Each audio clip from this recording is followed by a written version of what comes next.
Hey, it's Yo again. We're going to do episode 5 of the fucks of our lives.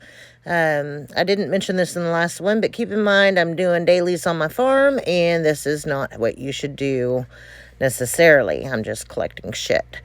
Anyway, we're going to talk about 619. 619 was Elf, Every Last FUK, and I actually went over and started this particular alliance first. And in the beginning, it was just me. I was over there just trying to kind of collect the no names and see what we could make of it. Get people to change their names, get them to talk.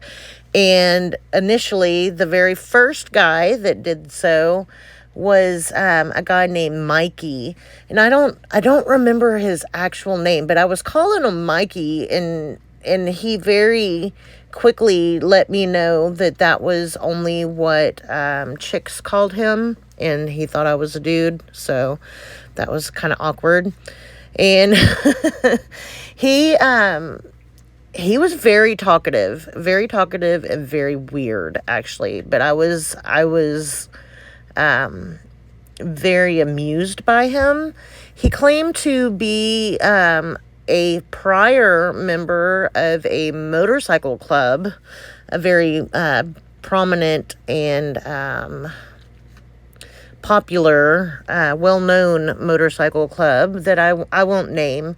But in real life, he actually claimed this, and I actually have a little bit of experience with that in my own real life. I have family members that are members of a motorcycle club, but not a club. It's a family club in my case. His was not, and they are not about women running things. So I did not tell him I was a chick, because obviously I wanted him to play. He was going to have to get used to the fact that I was a chick before I told him that. Anyway, this guy, he was an endless source of amusement. He actually told me about how there was a plant, a factory near where he lived, that his motorcycle club used to dispose of people, I would assume. His words were, "Don't eat this type of potted meat," because I know my kid's looking at me like, oh my God. It had unsavory meats inside of it that other people were not aware of, and I, to this day, do not eat that particular type of meat that is canned and sold under a major brand name because of this dude. But anyway, we started out, we were in the very, very beginning of a state and trying to get players into the alliance and build up our hot tech.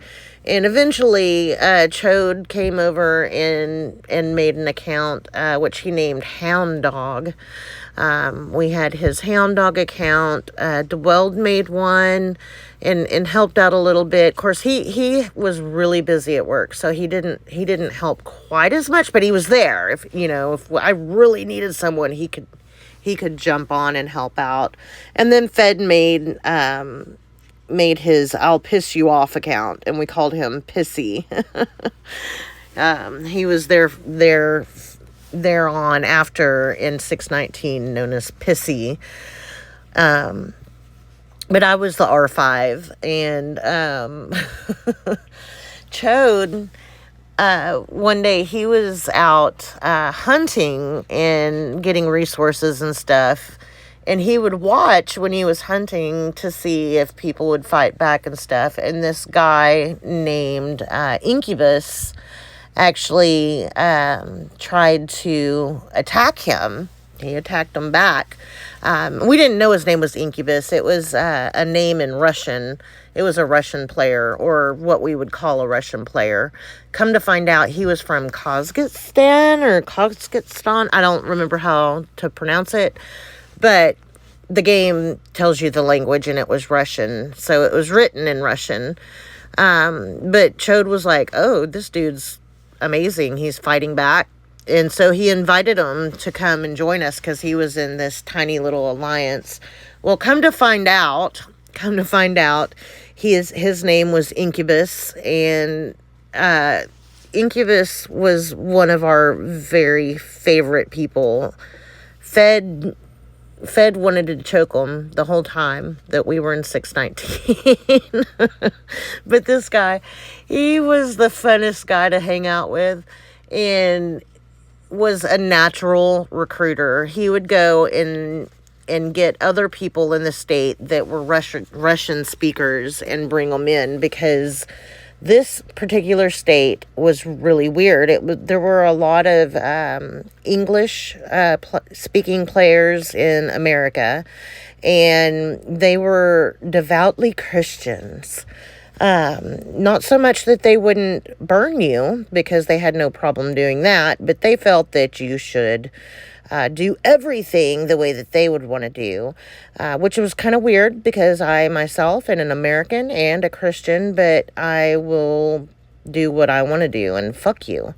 So all these other English alliances were being holier than thou, and fuck was being fuck. And we were taking in the underdogs and the people who were being abused, and training them to build and to grow in the most efficient manner.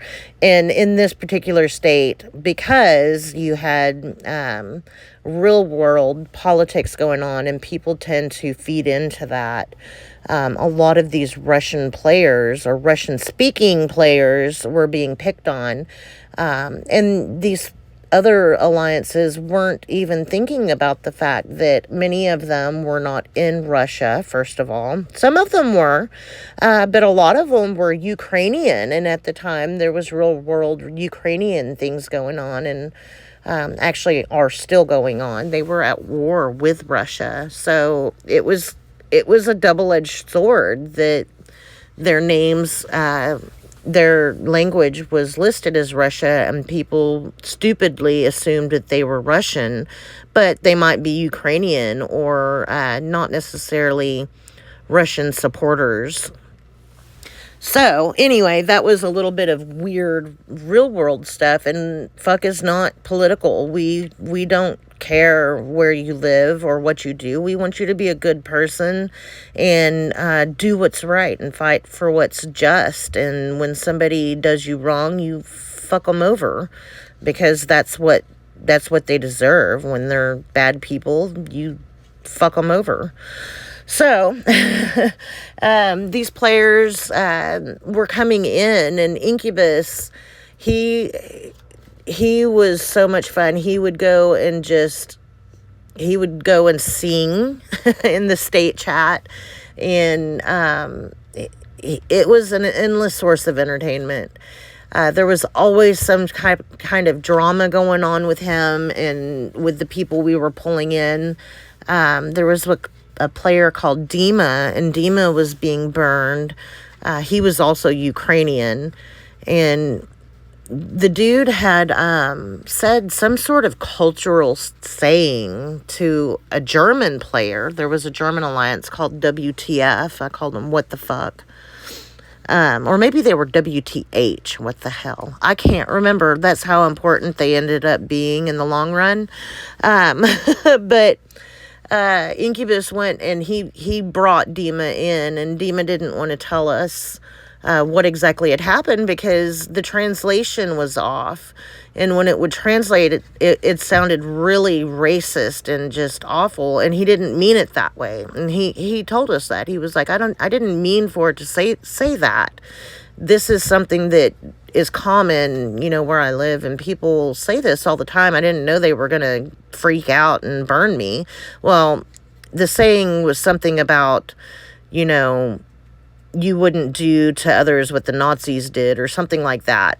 And this was a German alliance, so speaking about Nazis at all was like, And I tried to go into the state Discord and kind of explain that, but they were not having it. They didn't care that it was a cultural saying. They didn't care that there were translation issues that kind of changed the feeling of what was being said, or like the context behind what was being said. It was like saying, don't throw the baby out with the bathwater.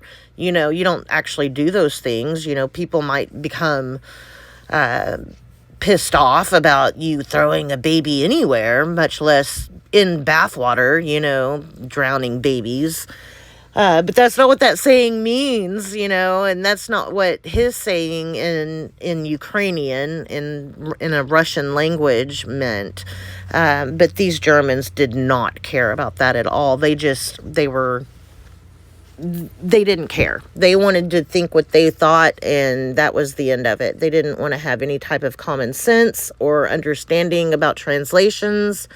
And no matter how many times I tried to explain that, you know, languages with different alphabets would translate easier than languages with differing alphabets, as Russian and English might do, they just weren't having it. So I finally gave up, because they were very aggressive, and they would not listen to anything. They wanted to be assholes. So I just left that, and it set the tone for that state. And the English alliances, they were all about themselves. It wasn't about the state. They didn't understand that there would be events like Wasteland King and well, first of all, it was Zenith, things like that, where you wanted to unite the state to play as one. They didn't understand any of that. It was all about them and about them taking you down. They didn't understand that they needed the other alliances to grow so that they would have support in those upcoming events. And of course, you know, that is always the case in most states, unless the more powerful people have some experience. And in this case, they did not. So it was a constant struggle.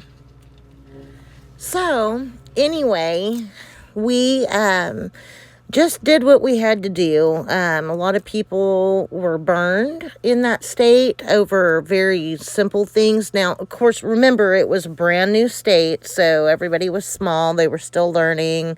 But there were a lot of bullies, and they would burn you over, you know, being on a tile they didn't want you to be on, and just really random, stupid things. Like, not even if you were doing something wrong, and they wouldn't send mails over it. They would just burn you, and that was the end of it. And what are you going to do about it? Oh, well. It was awful. And not only that, but they expected me as the R5 to be constantly available, which of course was undoable. I had my main account in 491 still, and this wasn't my only alliance. And they just, same thing. They didn't care. They wanted to do what they wanted to do, and that was the end of it. So we went around and around with the people in this particular state, and it wasn't great. Now, there was a player that was in another alliance called FAM, F-A-M, and she was just sweet as she could be, but me and Chode tried to help her out and kind of show her some things that she didn't know. And we did a lot for that particular player, and she would go and show it to her alliance, and it helped build them.